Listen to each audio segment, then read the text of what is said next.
Hello दोस्तों, नमस्ते। तो आज हम इस एपिसोड में पढ़ेंगे rise of British rule. British kingdom वो किंगडम था जिसने दुनिया के लगभग 25% भूभाग पे कब्ज़ा कर लिया था।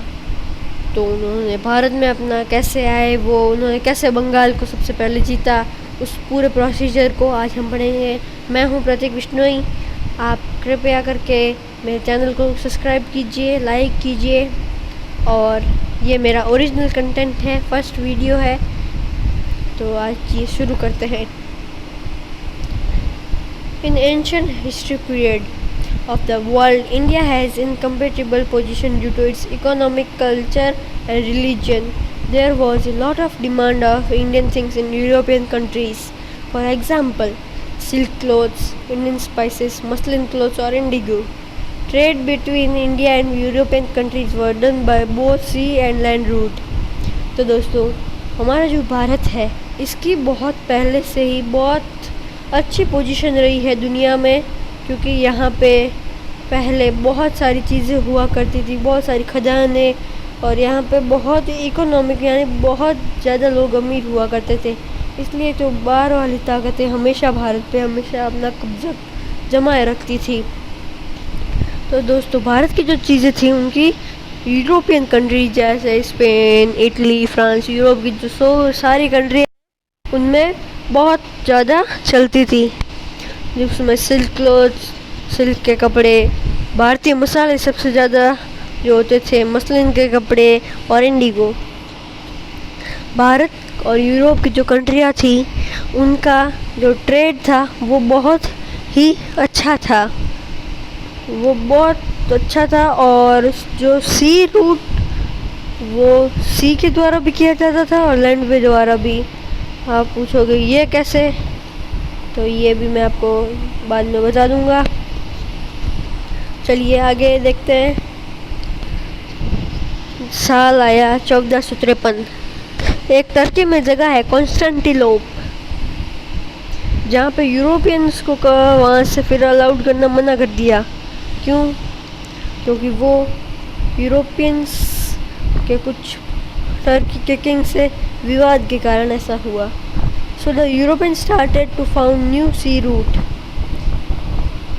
Many men tried to found sea route to India by the inspiration of Portuguese king Prince Henry. तो फिर सब यूरोपियंस थे बहुत सारे, उन्होंने नया रास्ता ढूंढना शुरू किया इंडिया का। कहीं ना कहीं से तो जाएंगे भाई, जाएंगे तो ज़रूर। बहुत सारे लोगों ने ट्राई किया, सब लोग निराश हो गए थे। फिर जो पुर्तगाल है यूरोप में, उसके जो किंग थे तब के प्रिंस हेनरी, उन्होंने लोगों को समझाया कि हमारे यहाँ पे लोगों की बहुत ज़रूरत है भारतीय चीज़ों की। तो वो लोग निकल पड़े। आइए उन कुछ लोगों के बारे में देखते हैं। एक थे बार्थोलोम्यू डियाज, जो कुछ गलती के कारण केप ऑफ गुड जो जगह है वहाँ पे चले गए, जो आज अमेरिका में है। एक और व्यक्ति थे जिनका नाम था क्रिस्टोफर कोलंबस। उन्होंने तो एक नए जगह की खोज कर दी। वो अमेरिकन आइसलैंड का पार्ट था, आज का वेस्ट इंडीज़ जगह का नाम तो सुना होगा। लेकिन जो क्रिस्टोफर कोलंबस थे वो अपने पूरे जीवन में यही मान के चले कि उन्होंने भारत को खोज दिया है। फिर a Portuguese sailor named Vasco da Gama found a new sea route to India in 1498 AD. He reached all the western coasts of India, Calicut. After Vasco da Gama, many Portuguese boats came to Calicut and took the permission from the king of Calicut, Zomarin, to start their business in Calicut. After the Portuguese, the Dutch people from Holland and Danish people from Denmark came to India to start their business. तो Portuguese seller है Vasco D gamma, उन्होंने एक समुद्र के द्वारा नया रास्ता निकाला भारत आने का। कब? 1498 एडी, यानी कि जब उनको 1454 एडी में मना किया था, या फिर 53 में। देखिए 53 में, तो यानी 45 ईयर्स के बाद उन्होंने नया रास्ता ढूंढ लिया। तो वास्को डी गामा के बाद बहुत सारी पुर्तगीज़ की बोटें आई भारत के कैलिकट में। तो फिर उन्होंने वहाँ के जो कैलिकट थे जामोरिन, उनसे पूछा कि क्या हम बिजनेस कर सकते हैं। उनके बाद अब आया पुर्तगीज़ के को देखते देखते आए डच पीपल। कहाँ से? हॉलैंड से। कहा कि भाई ये लोग इतना बिजनेस कर रहे हैं, अपन भी करते हैं। फिर उनको देख के डेनिश आए, वो थे डेनमार्क से। उन सब ने फिर अपना बिजनेस शुरू कर दिया। सन 1600 में आते हैं 1600 AD। In 1600 AD, Britishers came on the port of Surat. The king of Surat was Emperor Mughal Jahangir. In 1613 AD, British established East India Company in Surat. When the Portuguese business was at Goa, Malacca, etc. When the British came to India at that time, Portuguese business had done their 100-year business. तो जब 1600 में entry होती है भैया Britishers की, वो आते हैं सूरत में। सूरत के किंग कौन थे? जहांगीर। आप सोच रहे होंगे जहांगीर कैसे? 1607 तक तो अकबर थे। नहीं जी, अकबर तो थे ही, लेकिन अकबर पूरे भारत के थे। सूरत के जो थे वो थे जहांगीर। तो फिर उसके बाद जहांगीर जब पूरे भारत के किंग बन गए तो उनको बहुत ज़्यादा परमिशन मिल गई। तो उसके बाद 1613 में ब्रिटिशर्स ने ईस्ट इंडिया कंपनी की शुरुआत की सूरत में। तब तक भैया जी 100 साल हो गए थे पुर्तगीज बिजनेस के, एकदम मेन सेट। गोवा, कोची, मल्लाका, दीव, दमन, सब जगह पे उनका बिजनेस से एकदम सेट हो गया था। अब आते हैं 1687 till 1687. Fortress of Britishers was established at Mumbai, Chennai, Andhra Pradesh, Bharuch and Ahmedabad. In 1668, French people came to India to start their business. The established French East India Company. Many foreign countries came to India to start their business, so there was a huge competition of trade business. अब देखो 1687 पे आ गए। वहाँ पे जो Britishers ने थे उन्होंने अपनी टेरिटरी बहुत फैला दी। अभी भी वो शासक नहीं थे, सिर्फ ट्रेड कर रहे थे। और तब उनकी ट्रेडिंग फोर्ट कहाँ पे बन चुके थे? मुंबई, चेन्नई, आंध्र प्रदेश, भरूच गुजरात में और अहमदाबाद। इसके बाद थोड़े साल पहले जाते हैं, 19 साल पहले। वहाँ पे 1668 में आए उनके चाचा के लड़के, यानी फ्रेंच पीपल ने वहाँ पे इस्टेब्लिश की फ्रेंच ईस्ट इंडिया कंपनी। और अब तो बहुत सारे हो गए थे भाई, बहुत भर के तो बिजनेस शुरू हुआ। बहुत सारी होड़ होने लगी कि मैं दूंगा, मैं ऐसे। तो इसके बाद अब देखते हैं, इसके बाद इतना सारा कंपटीशन हो गया। Because of this competition of business and trade, people who came from Holland and Denmark returned to their countries, and Portuguese reduced their business in Goa, Div and Daman. Due to this competition, there were 3 wars of Mysore between French and British between the year of 1746 to 1763. अब भैया देखो बहुत सारा competition हो गया। तो जो Holland और डेनमार्क वाले थे ना, वो तो अपना बोरिया बिस्तर बांध के चले गए वापस अपने घर पे। बोला यहाँ तो कुछ हाथ आने वाला है नहीं। तो उसके बाद जो पुर्तगीज़ थे उन्होंने भी थोड़ा अपना बिजनेस को कम कर दिया, वो सिर्फ गोवा, दीव और दमन में रखा। अब है सबके पास खुली छूट हो गई, वो 2-3 तो हो गए। अब फ्रेंच और ब्रिटिशर बचे, तो इनके बीच में होने लगे युद्ध। 3 युद्ध हुए मैसूर में। तो वो हुए 1946 से 1970, और तीनों के तीनों युद्ध ब्रिटिश वाले जीते हैं। मैसूर है कर्नाटका में। उनके बाद तीनों वॉर हार गए भाई। अब आगे देखते हैं। After these war French people were forced to do their business only in South India only. Now Britishers can easily do their business without any companion.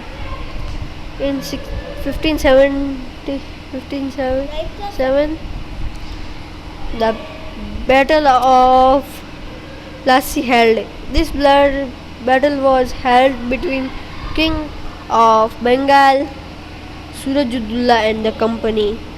अब भैया देखो जो युद्ध हो गए, 3 युद्ध हुए, उसमें तीनों में फ्रांस को हार मिली। तो उसके बाद फ्रांस वालों को बोल दिया कि आप साउथ में वर्क करो, वो भी कोई छोटे छोटे जैसे पुडुचेरी, तो उधर उन्होंने शासक कर लिया। बाकी ये पूरा इतना बड़ा भारत उसमें थे, कोई कंपनी नहीं, हम अकेले। अभी भी वो बिजनेस ही कर रहे थे, अभी भी राजा नहीं बने थे। फिर 1757 में होता है प्लासी का युद्ध। प्लासी का युद्ध हुआ था सूरजुद्दौला जो बंगाल के नवाब थे और कंपनी के। Surajudullah was a strict king. He didn't like the Britishers, so he didn't give permission to company to make their fortress in Kolkata. But the company didn't listen to king and made fort in Kolkata. So he went to the fort and 10,000 soldiers and destroyed the fort. अब सूरजुद्दौला थे वो बहुत strict king थे। उन्होंने britisher को वो पसंद नहीं करते थे, तो उन्होंने ब्रिटिशर को परमिशन भी नहीं दी कि आप अपना किला बनाओ कोलकाता में। यही मुंबई और चेन्नई में गलती की थी उन्होंने के किंग ने कि परमिशन दे दी, और फिर वहाँ पर उन्होंने शासक। अभी भी वो मैं कह रहा हूँ वो सिर्फ अभी भी ट्रेडर थे, अभी राजा नहीं बने थे। फिर कंपनी ने उनकी नहीं सुनी, बनाया, तो राजा को भी आया गुस्सा, तो वो गए 10,000 सैनिकों के साथ, किला पूरा तोड़ दिया और वहाँ पे जो भी चीफ अफसर थे उनको गिरफ्तार कर लिया। After hearing this company sent 10,000 soldiers under the leadership of Robert Clive. So the army of Nawab was too smaller than the army of Bengal of Nawab. Both army fought battle at name place Plassey. Conspiracy was done by the company by the chief commander of Bengal's army named Mir Zafar. तो जब उनको गुस्सा आया company को कि भाई इन्होंने हमारे कैसे किला तोड़ दिया और हमारे 10 किला तोड़ दिया और हमारे सारे अफसरों को गिरफ्तार कर लिया, तो कंपनी ने 10,000 सैनिक भेजे रॉबर्ट क्लाइव किल अंडर में। और अब 10,000 सैनिक और कहाँ है 5 लाख सैनिक, बहुत छोटी आर्मी थी। तो अब अंग्रेज़ों ने अपना असली फार्मूला अपनाया कि साजिश की, षड्यंत्र रचा। उन्होंने क्या कहा कि मीर जाफ़र जो बंगाल के नवाब सूरजुद्दौला का राइट हैंड कहते हैं जिसे, वो थे कमांडर थे सेना के, और उनको कहा कि आप उनको मार दो, हम आपको किंग बना देंगे। अब आगे पढ़ते हैं। The company said to Mir Jafar that if you kill the king, you will be the next king of Bengal. So Mir Jafar King Surajudullah, as per promise, company has to made Mir Jafar as king of Bengal. The company also needed a puppet ruler, but Mir Jafar refused to listen to company. So the company dethroned the Mir Jafar and made Mir Kasim as nawab of Bengal. तो भाई मीर जफ़र को बोला गया आप उनको मार दो तो हम आपको राजा बना देंगे। तो मीर जफ़र ने मार दिया और फिर राजा बनाया गया। तो कंपनी को लगा ये हमारी उंगलियों पे नाचेगा, एकदम कठपुतली की तरह हो जाएगा, लेकिन भाई इधर बढ़ गया नहले पे देला। मीर जफ़र जी सामने से बोल दिया हम आपकी वो कोई बात नहीं सुनेंगे। इसके बाद तो कहा चलो भाई आप निकलो। फिर मीर कासिम को बनाया गया बंगाल का नवाब। चलो अब आगे बढ़ते हैं।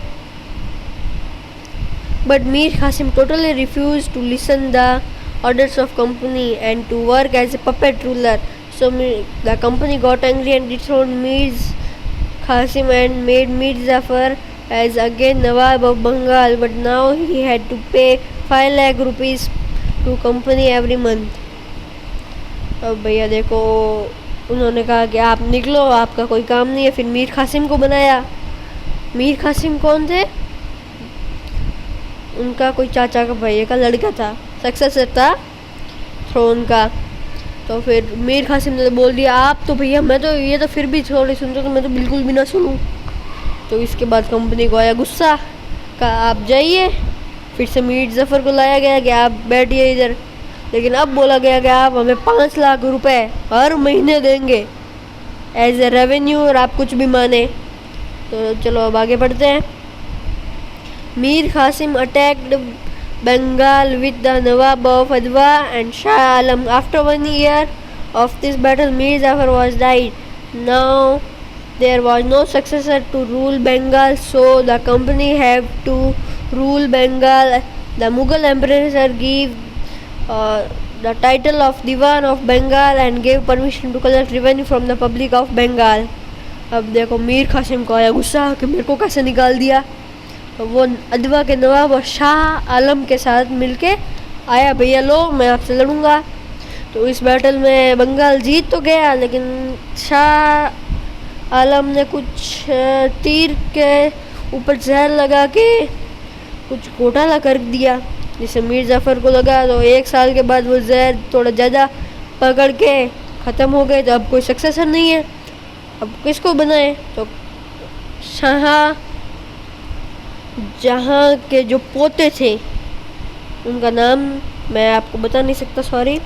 तो उन्होंने कहा कि आप बन जाइए राजा, हम आपको टाइटल दे देते हैं दीवान का, और कहा कि आप रिवेन्यू ले सकते हो, अब भले कितना आप कुछ बंगाल में जो करना है वो आप करो। और फिर अभी देखते हैं।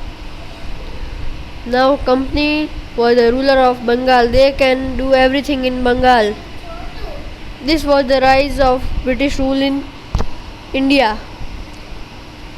So अब भाई बोल दिया कि आपको जो करना है बंगाल में वो करो, आप भले भले मारो काटो, रिवेन्यू लो या फिर इनको एकदम अच्छे से रखो। तो उसके बाद ये है, और ये मेरा ओरिजिनल कंटेंट है। कृपया लाइक करें, सब्सक्राइब करें और एक बेल आइकन तो दबाई दीजिएगा सब्सक्राइब करने के बाद।